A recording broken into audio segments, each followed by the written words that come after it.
Chapter 7. Aravis in Tashbaan. What had really happened was this. When Aravis saw Shasta hurried away by the Narnians and found herself alone with two horses who, very wisely, wouldn't say a word, she never lost her head even for a moment. She grabbed Bree's halter and stood still, holding both the horses, and though her heart was beating as hard as a hammer, she did nothing to show it. As soon as the Narnian lords had passed, she tried to move on again. But before she could take a step, another crier, "Bother all these people," thought Aravis, was heard shouting out, "Way, way, way, way for the Tarkina Lazareline!" And immediately following the crier came 4 armed slaves and then 4 bearers, carrying a litter which was all a-flutter with silken curtains and all a-jingle with silver bells, and which scented the whole street with perfumes and flowers. After the litter, female slaves in beautiful clothes, and then a few grooms, runners, pages, and the like. And now Aravis made her first mistake. She knew Lazareline quite well, almost as if they had been at school together, because they had often stayed in the same houses and been to the same parties. And Aravis couldn't help looking up to see what Lazareline looked like now that she was married and a very great person indeed. It was fatal. The eyes of the two girls met, and immediately Lazareline sat up in the litter and burst out at the top of her voice, "Aravis, what on earth are you doing here? Your father—" There was not a moment to lose. Without a second's delay, Aravis let go the horses, caught the edge of the litter, swung herself up beside Lazareline, and whispered furiously in her ear, "Shut up! Do you hear? Shut up! You must hide me!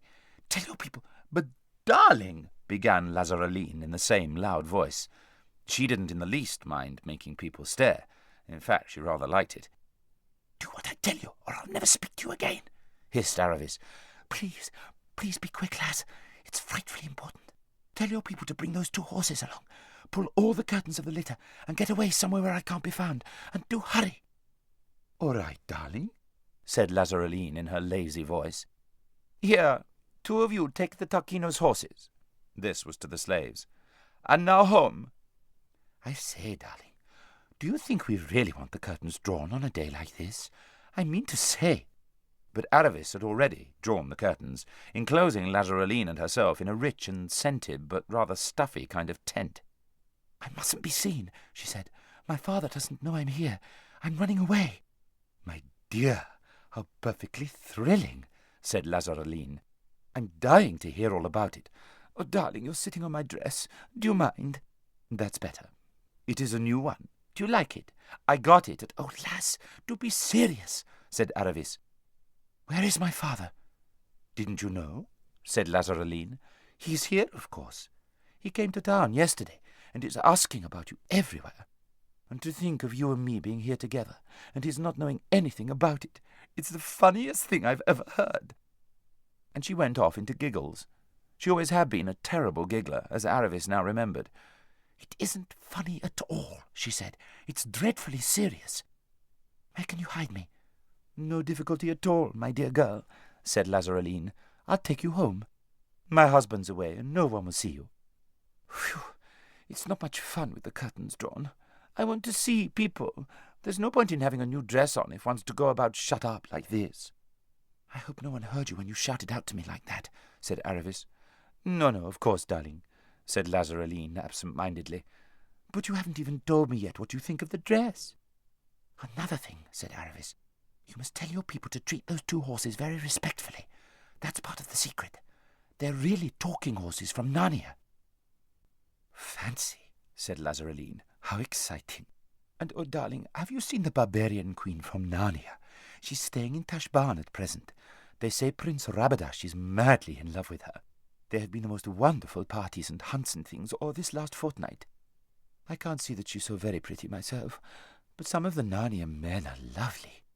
I was taken out on a river party the day before yesterday, and I was wearing my— How shall we prevent your people telling everyone that you've got a visitor dressed like a beggar's brat in your house? It might so easily get round to my father." "Now don't keep on fussing, there's a dear," said Lazareline. "We'll get you some proper clothes in a moment. And here we are." The bearers had stopped, and the litter was being lowered. When the curtains had been drawn, Aravis found that she was in a courtyard garden very like the one that Shasta had been taken to a few minutes earlier in another part of the city. Lazareline would have gone indoors at once, but Aravis reminded her in a frantic whisper to say something to the slaves about not telling anyone of their mistress's strange visitor. "Oh, sorry, darling, it had gone right out of my head," said Lazareline. "Here, all of you, and you, doorkeeper. No one is to be let out of the house today, and anyone I catch talking about this young lady will be first beaten to death and then burned alive, and after that be kept on bread and water for 6 weeks. There."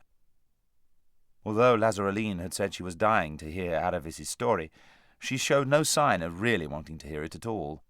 She was, in fact, much better at talking than at listening. She insisted on Aravis having a long and luxurious bath — Calormene baths are famous — and then dressing her up in the finest clothes before she would let her explain anything. The fuss she made about choosing the dresses nearly drove Aravis mad. She remembered now that Lazareline had always been like that, interested in clothes and parties and gossip. Aravis had always been more interested in bows and arrows and horses and dogs and swimming. You will guess that each thought the other silly. But when at last they were both seated after a meal, it was chiefly of the whipped cream and jelly and fruit and ice sort, in a beautiful pillared room, which Aravis would have liked better if Lazareline's spoilt pet monkey hadn't been climbing about it all the time. Lazareline at last asked her why she was running away from home. When Aravis had finished telling her story, Lazareline said, "But, darling, why don't you marry Ahosh de Tarkan? Everyone's crazy about him. My husband says he's beginning to be one of the greatest men in Calormen. He has just been made Grand Vizier now old Aksatha has died. Didn't you know?" "I don't care. I can't stand the sight of him," said Aravis. "Oh, but, darling, only think. 3 palaces, and one of them that beautiful one down on the lake at Ilkin. Positively ropes of pearls, I'm told. Baths of ass's milk, and you'd see such a lot of me." "He can keep his pearls and palaces as far as I'm concerned," said Aravis. "You always were a queer girl, Aravis," said Lazareline. "What more do you want?" In the end, however, Aravis managed to make her friend believe that she was in earnest, and even to discuss plans. There would be no difficulty now about getting the 2 horses out of the north gate and then on to the tombs. No one would stop or question a groom in fine clothes leading a war horse and a lady's saddle horse down to the river, and Lazareline had plenty of grooms to send. It wasn't so easy to decide what to do about Aravis herself. She suggested that she could be carried out in the litter with the curtains drawn, but Lazareline told her that litters were only used in the city, and the sight of one going out through the gate would be certain to lead to questions. When they had talked for a long time, and it was all the longer because Aravis found it hard to keep her friend to the point, at last Lazareline clapped her hands and said, "Oh, I have an idea. There is one way of getting out of the city without using the gates. The Tisrock's garden, may he live forever, runs right down to the water, and there is a little water door. Only for the palace people, of course. But then you know, dear," here she tittered a little, "we almost are palace people. I say, it is lucky for you that you came to me. The dear Tisrock, may he live forever, is so kind. We're asked to the palace almost every day, and it is like a second home. I love all the dear princes and princesses, and I positively adore Prince Rabadash. I might run in and see any of the palace ladies at any hour of the day or night. Why shouldn't I slip in with you after dark, and let you out by the water door? There are always a few punts and things tied up outside it, and even if we were caught—" "All would be lost," said Aravis. "Oh, darling, don't get so excited," said Lazareline. "I was going to say, even if we were caught, everyone would only say it was one of my mad jokes. I'm getting quite well known for them. Only the other day— Do listen, dear, this is frightfully funny. I meant all would be lost for me," said Aravis a little sharply. "Oh, yes, I do see what you mean, darling. Well, can you think of any better plan?" Aravis couldn't, and answered, "No, we'll have to risk it. When can we start?" "Oh, not tonight," said Lazareline. "Of course not tonight. There's a great feast on tonight. I must start getting my hair done for it in a few minutes, and the whole place will be a blaze of lights, and such a crowd, too. It would have to be tomorrow night." This was bad news for Aravis, but she had to make the best of it. The afternoon passed very slowly, and it was a relief when Lazareline went out to the banquet. for Aravis was very tired of her giggling and her talk about dresses and parties, weddings and engagements and scandals. She went to bed early, and that part she did enjoy. It was so nice to have pillows and sheets again. But the next day passed very slowly. Lazareline wanted to go back on the whole arrangement and kept on telling Aravis that Narnia was a country of perpetual snow and ice, inhabited by demons and sorcerers, and she was mad to think of going there. "And with a peasant boy, too," said Lazareline. "Darling, think of it. It's not nice." Aravis had thought of it a good deal, but she was so tired of Lazareline's silliness by now that for the first time she began to think that travelling with Shasta was really rather more fun than fashionable life in Tashbaan. So she only replied, "You forget that I'll be nobody, just like him, when we get to Narnia. And anyway, I promised." "And to think," said Lazareline, almost crying, "that if only you had sense, you could be the wife of a Grand Vizier." Aravis went away to have a private word with the horses. "You must go with a groom a little before sunset down to the tombs," she said. "No more of those packs. You'll be saddled and bridled again. But there'll have to be food in Hwyn's saddlebags, and a full water-skin behind yours, Bree. The man has orders to let you both have a good long drink at the far side of the bridge." "And then Narnia and the North," whispered Bree. "But what if Shasta is not at the tombs?" "Wait for him, of course," said Aravis. "I hope you've been quite comfortable." "Never better stabled in my life," said Bree. "But if the husband of that tittering Tarkina friend of yours is paying his head groom to get the best oats, then I think the head groom is cheating him." Aravis and Lazareline had supper in the pillared room. About 2 hours later they were ready to start. Aravis was dressed to look like a superior slave girl in a great house, and wore a veil over her face. They had agreed that if any questions were asked, Lazareline would pretend that Aravis was a slave she was taking as a present to one of the princesses. The two girls went out on foot. A very few minutes brought them to the palace gates. Here there were of course soldiers on guard, but the officer knew Lazareline quite well, and called his men to attention and saluted.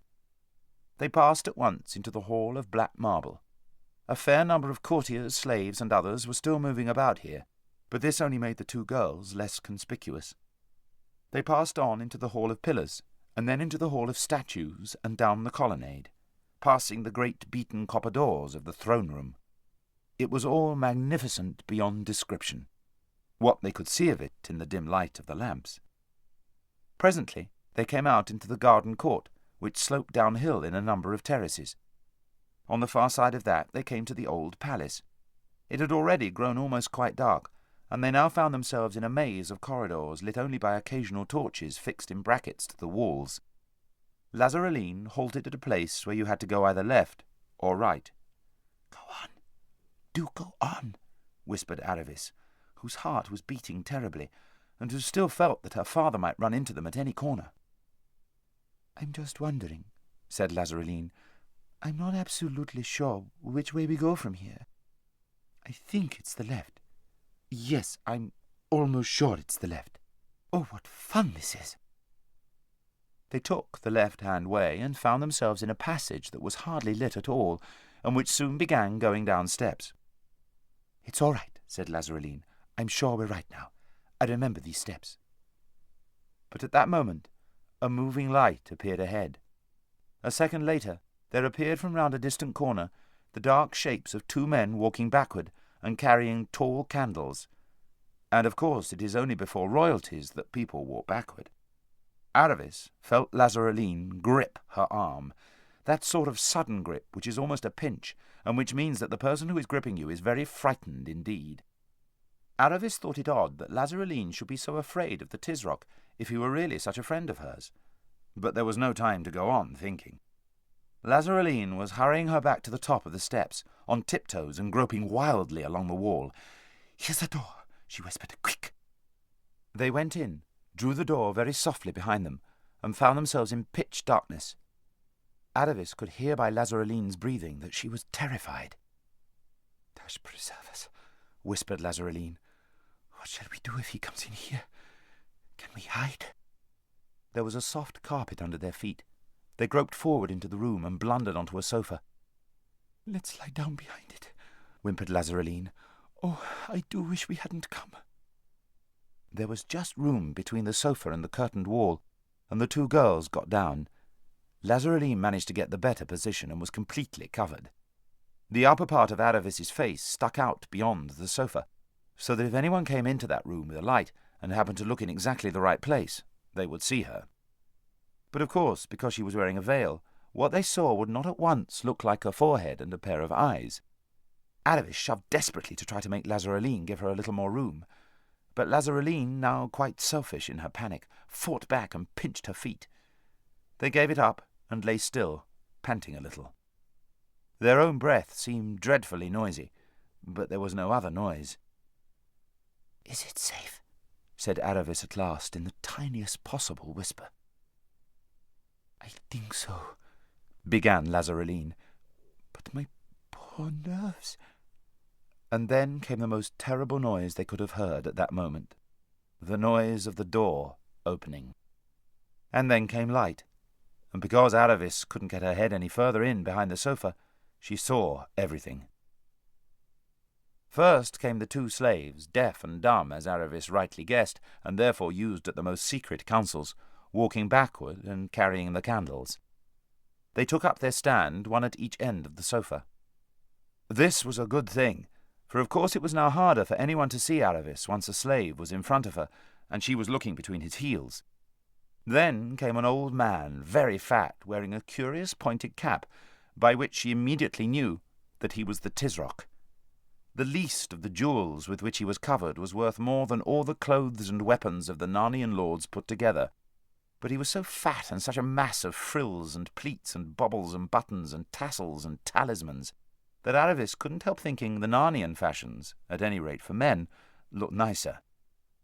After him came a tall young man, with a feathered and jewelled turban on his head, and an ivory-sheathed scimitar at his side. He seemed very excited, and his eyes and teeth flashed fiercely in the candlelight. Last of all came a little hump-backed, wizened old man, in whom she recognized with a shudder the new Grand Vizier and her own betrothed husband, Ahoshta Tarkhan himself.